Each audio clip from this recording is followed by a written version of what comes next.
देखिए एक टॉपिक जो है बैंडविथ, ओके, सीरीज रेजोनेंस का ही टॉपिक है। बैंडविथ किसको बोलते हैं? Bandwidth in series resonance circuit. Okay, देखिए क्या बोलता है, bandwidth represent the range of frequency for which the power level in the signal is at least half the maximum power. Okay, इसका मतलब समझिए कि इस समय इस सर्किट में मैक्सिमम पावर कितना लॉस हो रहा होगा, ये बता सकते हैं आप? वो कितना हो रहा है? आई एम स्क्वायर, मतलब सॉरी, इसको ऐसे लिख सकते हैं आप, सर्किट में कितना पावर लॉस हो रहा होगा? आई मैक्सिमम पावर में बात कर रहा हूं, I max square into R, है कि नहीं? रियल पावर की यहां बात हो रही है, I max square into R. तो बोल रहा है कि range of frequency, bandwidth represent the range of frequency for which the power level in the signal is at least half the maximum power. ठीक, तो मैक्सिमम पावर कब सिग्नल में consume हो रहा होगा? मैक्सिमम पावर जब करंट मैक्सिमम होगा circuit में, है कि नहीं? क्योंकि आई एम स्क्वायर आर होता है, तो मैक्सिमम करंट कब होता है? एट रेजोनेंस फ्रीक्वेंसी पे। ठीक, तो बोल रहा है कि वो रेंज ऑफ फ्रीक्वेंसी, उस रेंज ऑफ फ्रीक्वेंसी जो कि जिसमें at least half the maximum power consume हो। तो देखिए हमको वो रेंज निकालना है फ्रीक्वेंसी का जो कि मिनिमम जो पावर में लॉस हो half the maximum power loss हो। ठीक, तो मान लीजिए अब मैं आपसे क्वेश्चन करता हूं कि हाफ पावर कब लॉस होगा? Half the maximum power. तो चलिए देखते हैं हाफ मैक्सिमम पावर कितना होगा? I max square into R divide by 2। ठीक, तो उस समय करंट कितना होगा जब इतना पावर लॉस हो रहा होगा? चलिए आई स्क्वायर इंटू आर। ठीक, आई की वैल्यू निकाल लेते हैं, तो आर कैंसिल हो गया, आई की वैल्यू कितनी आई? I max divide by √2। ठीक, मतलब जब सर्किट में करंट की वैल्यू कितनी होगी? आई मैक्स बाई √2 होगी, तब वहां उस समय पावर कितना कंज्यूम हो रहा होगा सर्किट में? Half the maximum power. ठीक, तो लेट्स से यहां पे वो करंट जो है, यहां पे क्या है, ये करंट किसको रिप्रेजेंट कर रहा है? यहां पे ये आई मैक्स को रिप्रेजेंट कर रहा है। ठीक, तो let's say I max by √2 कहां होगा? लेट्स से यहां पे होगा। ठीक, ये आई मैक्स बाई √2 होगा, आई मैक्स बाई √2। ठीक, ये इसके करस्पॉन्डिंग फ्रीक्वेंसी क्या होगी? लेट्स से इसको मान लीजिए ओमेगा 1 मान लीजिए। ठीक, आई मैक्स बाई √2 यहां पे भी होगा क्योंकि एक ग्राफ सिमेट्री है कि नहीं? यहां पे भी होगा, इसको भी आप क्या करिए ओमेगा 2 मान लीजिए। ठीक, तो यहां पे कितनी पावर कंज्यूम हो रही है इस पॉइंट पे? हाफ द मैक्सिमम पावर, है कि नहीं? इस पॉइंट क्योंकि करंट कितना है? I max by √2। यहां पे कितनी पावर कंज्यूम हो रही है? Maximum power. यहां पे कितनी कंज्यूम हो रही है? Half the maximum power. मतलब ये जो रेंज है फ्रीक्वेंसी का, ये जो रेंज है, इसमें मिनिमम जो पावर लॉस हो रही होगी कितनी हो रही होगी? Half the maximum power. यहां पे उससे ज्यादा होगी, यहां पे ज्यादा होगी, यहां पे मैक्सिमम होगी, लेकिन मिनिमम ये जो बाउंड्री रीजन है यहां इस रीजन में आपको हाफ से कम नहीं मिलेगा। ठीक, हाफ से ज्यादा ही मिलेगा। इसी रेंज को हम क्या बोलते हैं? बैंडविड्थ बोलते हैं। तो बैंडविड्थ आपका क्या हो जाएगा? बैंडविड्थ आपका हो जाएगा ओमेगा 2 माइनस ओमेगा 1, है कि नहीं? ओमेगा 2 से ओमेगा 1 कर लीजिए। मान लीजिए 5 होता, ये 5 होता, या मान लीजिए 3 होता, तो कितना हो जाता? 5 माइनस 3 2 रेडियन पर सेकेंड। ओके, ये आपकी बैंडविड्थ हो जाती है। ठीक, बैंडविड्थ का एक और फॉर्मूला होता है। बैंडविड्थ अगर आपको निकालना है, सिर्फ आपको सर्किट दिया हुआ है। ठीक, तो बैंडविड्थ का फॉर्मूला क्या होगा? ये देखिए, इसको याद कर लीजिएगा।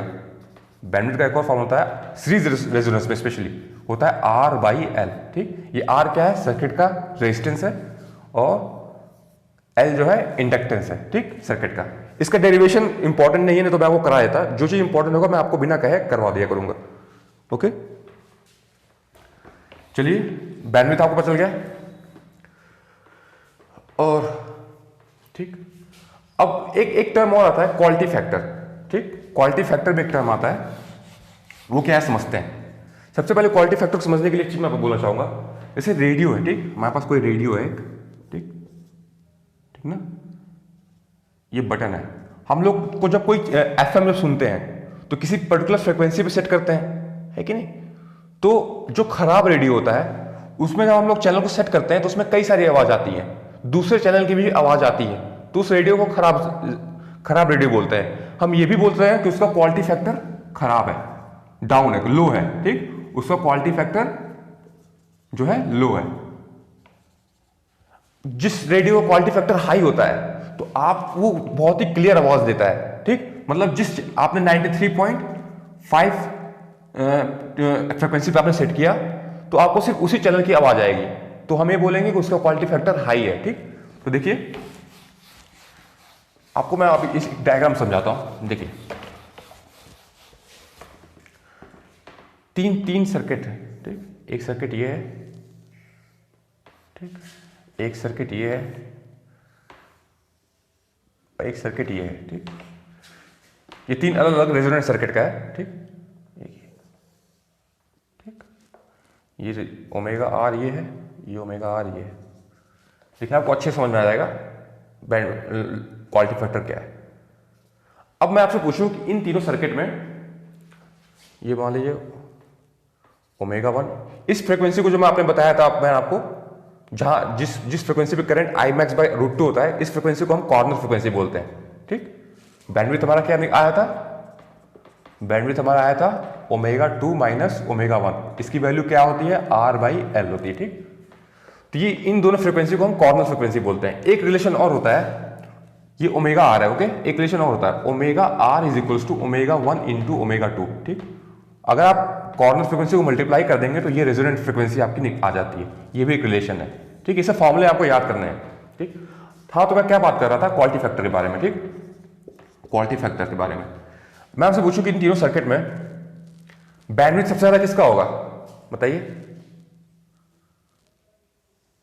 ये ओमेगा 1 ओमेगा 2, ओमेगा 1 ओमेगा 2। ठीक, तो आप यहां से क्लियरली देख सकते हैं ये रेंज ज्यादा है, सबसे बड़ी है। तो सबसे ज्यादा बैंडविड्थ किसका है? इसका है। फिर इसके बाद इसका है। सबसे कम बैंडविड्थ किसका है? सबसे कम बैंडविड्थ इसका है। लेकिन मैं अगर क्वालिटी फैक्टर की बात करूं तो क्वालिटी फैक्टर सबसे ज्यादा किसका होगा? इसका होगा। क्यों? देखिए, अगर मान लीजिए ये सर्किट जो है ये रेडियो 1 का है। ठीक, रेडियो 1, ये रेडियो 2, ठीक, ये रेडियो 3। ठीक, तो सबसे अच्छा रेडियो कौन सा होगा? सबसे अच्छा रेडियो ये वाला होगा। क्यों? क्योंकि देखिए एक पर्टिकुलर फ्रीक्वेंसी, एक फ्रीक्वेंसी का गेन सबसे हाई है। इसमें देखिए कई सारी रेंज फ्रीक्वेंसी है, कई सारी फ्रीक्वेंसी का गेन हाई है। ठीक, इसमें और देखिए सबसे खराब रेडियो ये वाला होगा, क्योंकि इसमें कई सारे चैनल का गेन देखिए कितना हाई है। सारे चैनल का, कई सारी फ्रीक्वेंसी का गेन जो है सबसे हाई है, इसमें भी आएगा। तो इस वाले रेडियो में क्या होगा कि कई सारे चैनल की आवाज आपको सुनाई देगी, मिक्स होगी। ठीक, आप 93.5 सुनना चाहेंगे तो 93.6 का भी आवाज आएगी। ठीक, लेकिन ये वाला देखिए एक पर्टिकुलर फ्रीक्वेंसी का ज्यादा रिस्पॉन्स आ रहा है, एक पर्टिकुलर फ्रीक्वेंसी पे ज्यादा रिस्पॉन्स आ रहा है। ठीक, तो हम बोलेंगे इस सर्किट का क्वालिटी फैक्टर बेस्ट है। ठीक, आपको सिर्फ इसी फ्रीक्वेंसी की आवाज सुनाई देगी। ठीक, बगल वाली फ्रीक्वेंसी की सबसे कम सुनाई देगी, क्योंकि इस एक पर्टिकुलर फ्रीक्वेंसी का गेन सबसे हाई है। ठीक, इस वाली फ्रीक्वेंसी पे ज्यादा रिस्पॉन्स कर रहा है ये सर्किट। ठीक ना, तो हम बोलेंगे इसका क्वालिटी फैक्टर सबसे हाई है। ठीक, तो अगर क्वालिटी देखिए, अगर रेजिस्टेंस बढ़ाएंगे, सर्किट का किसी का रेजिस्टेंस बढ़ाएंगे तो बैंडविड्थ बढ़ेगा, क्वालिटी फैक्टर क्या होगा? डिक्रीज होगा। ठीक, बैंडविड्थ बढ़ेगा तो ये चौड़ा होगा। ठीक, ठीक ना।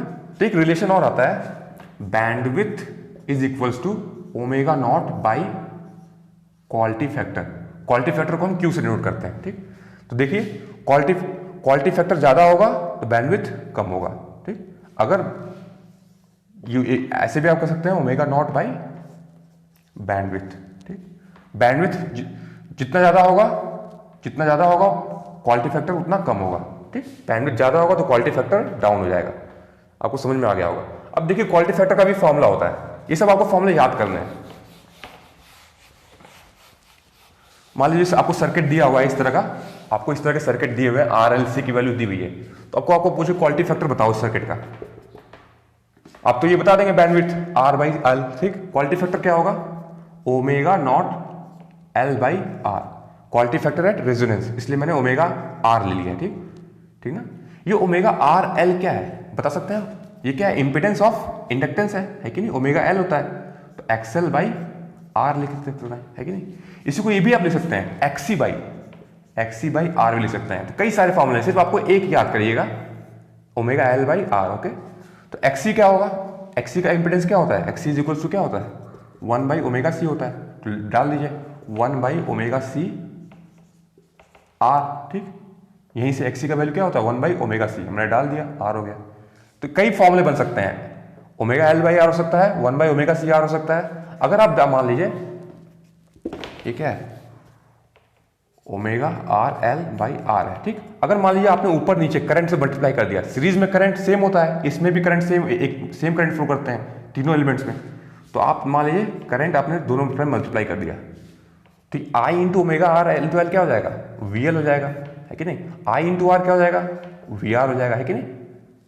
Voltage across inductor, voltage across resistor. तो देखिए कितने सारे फॉर्मूले बन रहे हैं। अगर आपको वोल्टेज पता है अक्रॉस इंडक्टर और वोल्टेज अक्रॉस रेजिस्टर पता है, तो सिंपली आप डिवाइड कर दीजिए। तो आपको सिर्फ एक चीज याद रखना है क्वालिटी फैक्टर का, ωRL/R, ठीक। इससे आप सारे फॉर्मूला ड्राइव कर लेंगे। इसको क्या बोलते हैं एक्सएल बोलते हैं, इसको R का R रहेगा।